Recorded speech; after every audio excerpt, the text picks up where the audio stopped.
ఈ రోజే డౌన్లోడ్ చేయండి. మీ ఫేవరెట్ షోస్ చూడండి. అది సరే కానీ ఇంతలా సంపాదించావు? నువ్వు చేసే ఇంపోర్టెంట్ ఎక్స్పోర్ట్ బిజినెస్ ఏంటి? అది వదిలే బంగారం. నా దగ్గర చెప్పడానికి ప్రాబ్లం ఏంటి? తప్పదా? తప్పదు. అయితే ఈ ముక్కు పుడక కథలో ఈ కృష్ణగాడి ఇంట్రడక్షన్ గురించి నీకు తెలియాల్సిందే.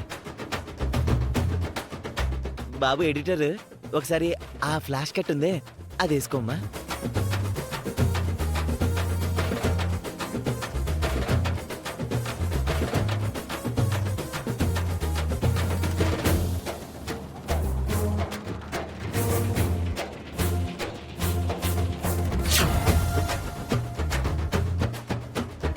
దొంగతనాలు చేయడం, పోలీసుల నుంచి తప్పించుకోవడం మనకి తెలిసిన విద్య. ఓ రోజు నాకు మా అమ్మ గురించి తెలియక మా అమ్మ దగ్గర నుంచి వెండి పూల సజ్జా కొట్టేశా.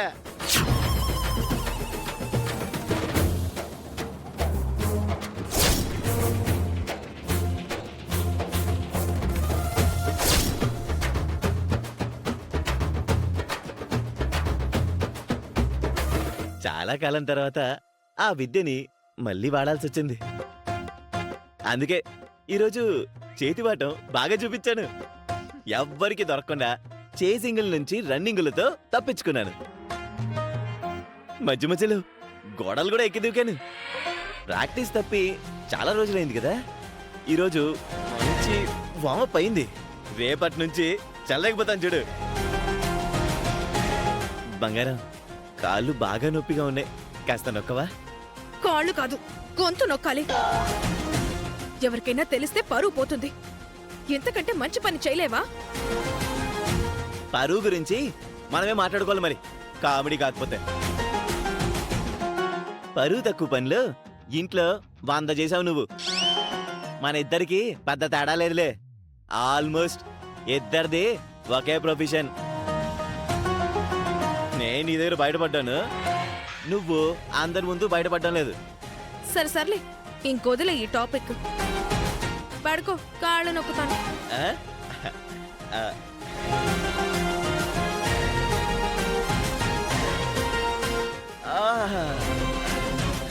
కొంచెం మగన, కొంచెం కిందకి. అక్కడే.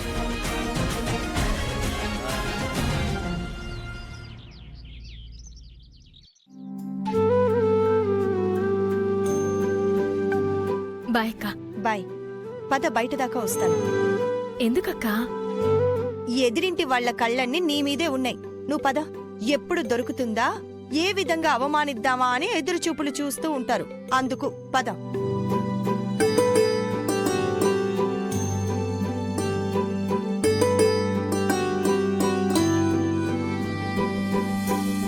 ఏ అవని,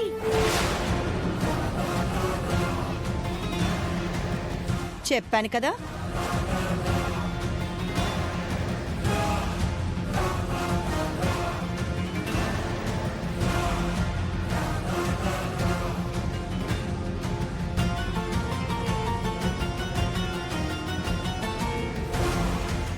అందరూ కట్టకట్టుకుని బయలుదేరారు. ఎందులో దూకడానికి? మాకు గతి లేనట్టు అందరికీ భోజనం తీసుకుని వచ్చావు కదా. ఊరికే ఎవరు భోజనం పెట్టవలసిన అవసరం లేదు. హోటల్కి వెళ్ళి భోజనం చేసి డబ్బులు ఎలా ఇచ్చేస్తామో ఆ విధంగా నీ డబ్బులు నీకే ఇచ్చేయాలని వచ్చాం. తీసుకో. అత్తింటి వారు పస్తులుండకూడదని మంచితనంతో, ప్రేమతో, బాధ్యతగా భోజనం పెట్టింది. దీనికి వెలకడుతున్నారా మీరు? మాకు భోజనం పెట్టిందని 10 మంది దగ్గర చెప్పుకుంటుంది. అవసరం లేదు, డబ్బులు తీసుకోండి. మా కుటుంబాన్ని నువ్వే పోషిస్తున్నట్టు నలుగురిలో మా పరువు తీయకుండా ఉండాలంటే నువ్వు ఆ డబ్బులు తీసుకోవాల్సిందే. ఏంటి అలా చూస్తున్నావు? తీసుకో. ఇది పద్ధతి కాదు పెద్దవాడు గారు. పద్ధతుల గురించి నువ్వు మాగ్రానికి చెప్తున్నావా? ఎంతలో ఉండాలో అంతలో ఉండవే, లేదంటే మాడు పగులుద్ది. మంచిని మంచని, చెడుని చెడు అని చెప్పడంలో తప్పేముంది? మా వాళ్ళకి చేసిన తప్పులు ఎత్తి చూపిస్తే నచ్చదమ్మా. అయ్యా పెద్దిరాజు, అమ్మ ఏం చేసినా కరెక్ట్ గానే చేస్తుంది. తమరు కాస్త వెనక్కి తగ్గండి. ఏ అర్చన, నువ్వు కూడా నోరు మూసుకొనుండు. ప్రేమలకు అభిమానాలకు రేటు కట్టడం భావ్యం కాదత్తయ్య. ఈ డబ్బులు సరిపోకపోతే ఇంకెంత కావాలో అడుగు, మొహాన కొడతాను. ఇప్పుడు మేమేమి దేహి అంటూ దీనమైన స్థితిలో లేము. మా ఇంటిలోని మగాళ్ళందరూ మంచి మంచి జాబుల్లో జాయిన్ అయ్యారు. మొదటి రోజే 10,000 సంపాదించారు.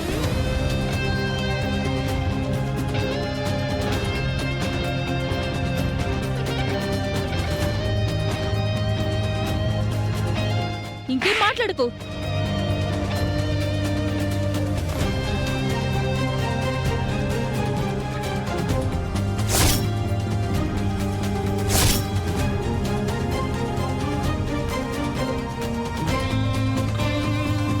ఎనప సామాన్లు కొంటాం.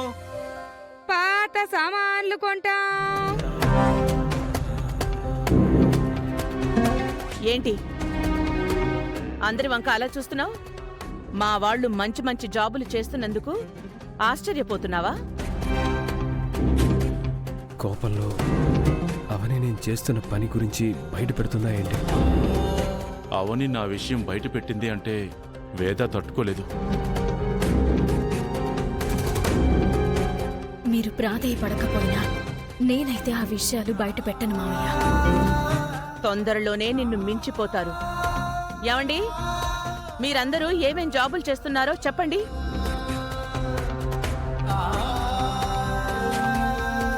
మందేమో ఎక్స్పోర్ట్స్ అండ్ ఇంపోర్ట్స్. మాది పాత సా. నువ్వు ఉండవయ్యా బాబు. శ్రీకర్, నువ్వు చెప్పరా? అమ్మా అది ఏమండి, మీరు చెప్పండి. ఎందుకు ఇబ్బంది పడతారు? ఇప్పుడు ఆ విషయాలు ఎందుకులే వేద. అవని ఆఫీస్కి వెళ్తుంది కదా, వదిలే. అయినా నేను నీకు ముందే చెప్పాను, తిన్నదానికి మేలు పొందిన దానికి విలువ కట్టకూడదు అని. నువ్వు నా మాట వినకుండా ఈ విధంగా చేశావు. చేసే పని చెప్పుకుంటే తప్పే ఉందండి. ఎందుకు మొహమాట పడుతున్నారు?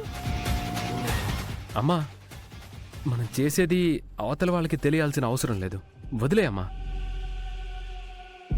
అందరూ పనులు చేసుకోవడం సంతోషకరమైన విషయమే అత్తయ్య. మరింత ఆత్మవిశ్వాసంతో ముందుకు సాగాలని మనస్ఫూర్తిగా కోరుకుంటున్నాను. నాకు చాలా ఆనందంగా ఉంది. నిజంగా మీరందరూ గ్రేట్. తొందరలో మేము పోగొట్టుకున్నవన్నీ మేము సంపాదించుకుంటాం. నిన్ను మించిపోతాం. నా కోరిక కూడా అదే. All the very best. Avani, నీకు టైం అవుతుందిగా, ఇక నువ్వు బయలుదేరు. డబ్బులు తీసుకో. ఈ డబ్బుల సంగతి నేను చూసుకుంటాను కదా, నువ్వు బయలుదేరు.